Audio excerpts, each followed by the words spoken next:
எல்லோருக்கும் வணக்கம். எல்லோரும் எப்படி இருக்கீங்க? இன்றைக்கி நம்ம டிஎன்ஸ் ஒரு சேனலில் பார்க்க போது ஒரு சூப்பராக ஒரு காளான் குருமா வாங்க எப்படி பண்ணுறதுன்னு பார்ப்போம். இதுக்கு 1 கப்பு இஞ்சி பூண்டு விழுது, 1 கப்பு தேங்காய் சாந்து, ஒரு பெரிய வெங்காயம், ஒரு கைப்பிடி புதினா, 5 பச்சை மிளகா, அப்புறம் 2 தக்காளியை ஜூஸ் போட்டு விழுதாக வச்சுக்கோங்க.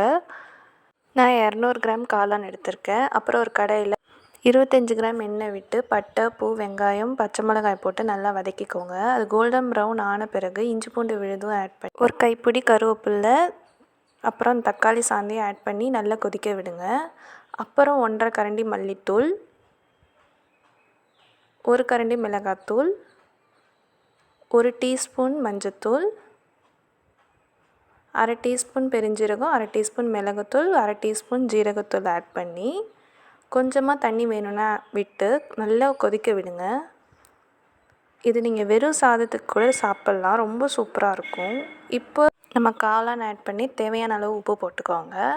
ஸ்டேஜில் ஒரு கைப்பிடி புதினா ஆட் பண்ணி நல்லா கொதிக்க விடுங்க. அது ஒரு திக்கான கன்சிஸ்டன்சி வந்துடும். இப்போது நம்ம அரைச்சி வச்ச தேங்காய் சாந்தையும் அதில் ஆட் பண்ணி ஒரு 2 நிமிஷம் கொதிக்க விட்டு இறக்கிடுங்க. இப்போ சூப்பராக ஒரு சுட சுட ஒரு காளான் குருமா ரெடி ஆகிடுச்சு. இது நீங்கள் பிரியாணி, சாதத்து கூட பிசைஞ்சு சாப்பிட்லாம். இந்த வீடியோ உங்களுக்கு பிடிச்சிருந்தா like, share, comment and two subscribe. நன்றி, பாய்.